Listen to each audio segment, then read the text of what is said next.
Praktikum Bioteknologi Isolasi DNA dan VCO Virgin Coconut Oil oleh kelompok 4. Anggota kelompok: Clarissa Aulia Rahma, Fendi Kumalasari, Nairil Mona, Dilanila Utama. Praktikum Isolasi DNA. Pendahuluan.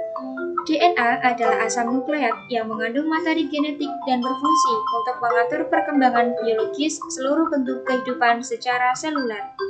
DNA pada organisme tingkat tinggi seperti manusia, hewan, dan tumbuhan terdapat di dalam inti sel dan beberapa organ lain di dalam sel, seperti mitokondria dan kloroplas. Pada organisme tingkat rendah, DNA menyusun kromosom dan plasmid dibungkus oleh dinding sel pada bakteri atau dibungkus oleh protein tertentu pada virus. Berdasarkan hal ini, maka untuk mendapatkan DNA murni dari suatu sel dalam jaringan tubuh makhluk hidup dapat dibutuhkan suatu teknik, yaitu isolasi DNA. Teknik isolasi DNA ini dapat menggunakan bagian mana saja dari suatu tumbuhan. Namun pada praktikum kali ini, kami menggunakan bahan berupa buah dari salah satu tumbuhan, yaitu buah naga.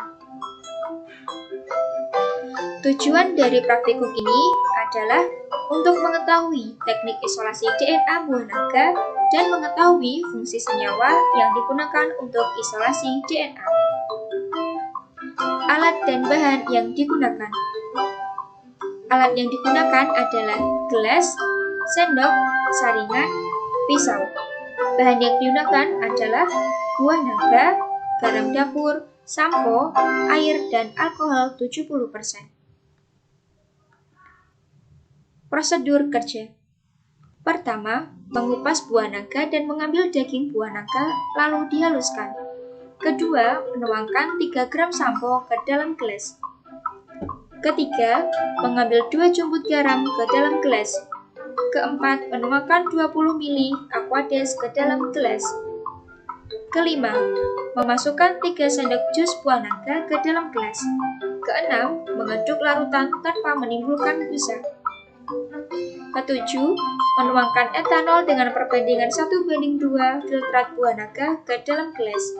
Kedelapan, mengkocok atau menggoyangkan gelas secara perlahan. Hasil praktikum isolasi DNA.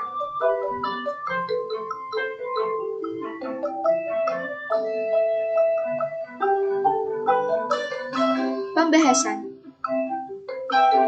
Prinsip dasar isolasi DNA adalah dengan memecahkan dan mengekstraksi jaringan tersebut sehingga akan terbentuk ekstrak sel DNA dan substansi lainnya. Ekstrak sel kemudian dipurifikasi sehingga dihasilkan pelet sel yang mengandung DNA. Menurut Arhan 2009, fungsi dari penambahan garam yaitu untuk menghilangkan protein dan karbohidrat, karena pada garam ini dapat menyebabkan protein dan karbohidrat terpresipitasi.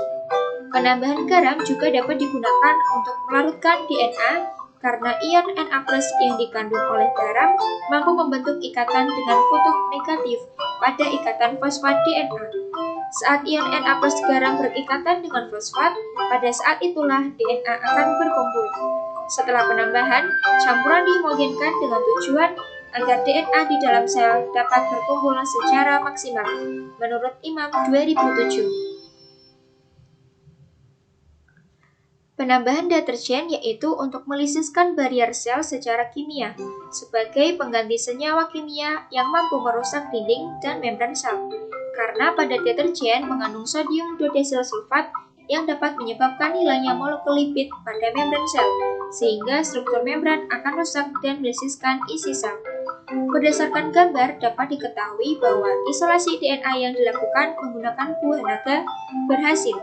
Hal ini dapat menunjukkan adanya kabut putih yang menggumpal pada permukaan atau lendir berwarna putih yang terlihat di permukaan gelas.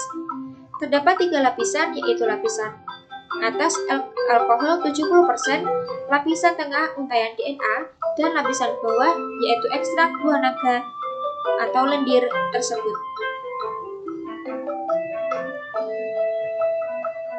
Praktikum VCO Virgin Coconut Oil.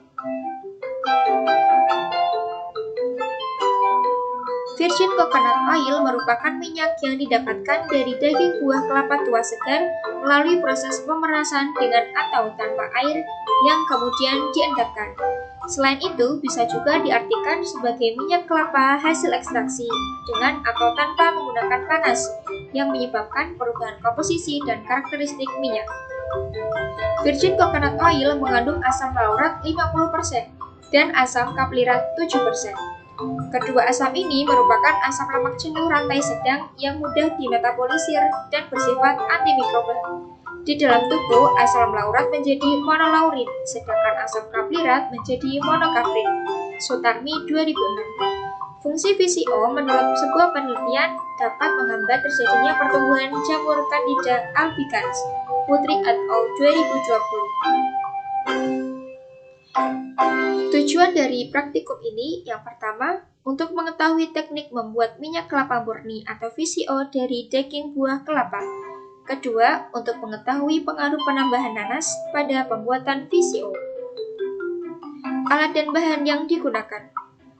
Alat yang digunakan adalah gelas, sendok, saringan, nampan, pisau, pengaduk, toples plastik, dan plastik ukuran setengah kilogram. Bahan yang digunakan adalah buah nanas, kelapa 2 buah, dan air. Cara kerja. Pertama, memarut kelapa sebanyak 2 buah dan menambahkan air dengan perbandingan 1:1. Kedua, mengaduk kelapa yang telah diberi air. Ketiga, memeras air kelapa untuk diambil santannya. Keempat, memasukkan santan kelapa pada toples plastik dan didiamkan selama 48 jam, sehingga dapat dibedakan antara krim santan dan skim santan. Kelima, menghaluskan penggel nanas. Keenam, mengambil krim santan dan menimbangnya sebanyak 50 ml ke dalam gelas. Ketujuh, memasukkan 3 gram nanas yang telah dihaluskan ke dalam krim santan dan dilakukan pengadukan. Kedelapan, mengambil krim santan dan menimbangnya sebanyak 50 ml. Hasil praktikum.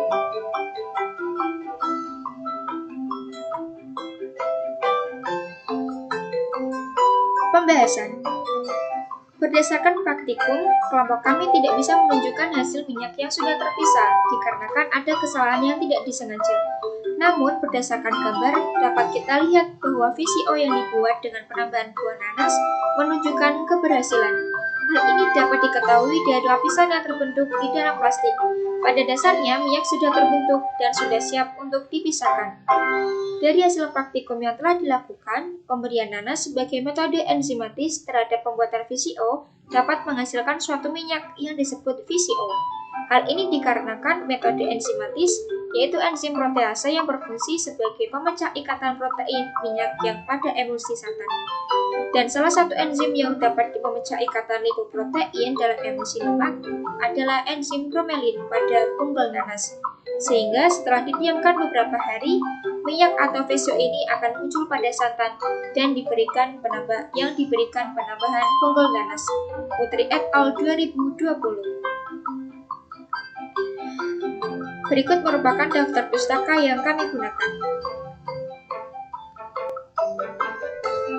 Terima kasih. See you.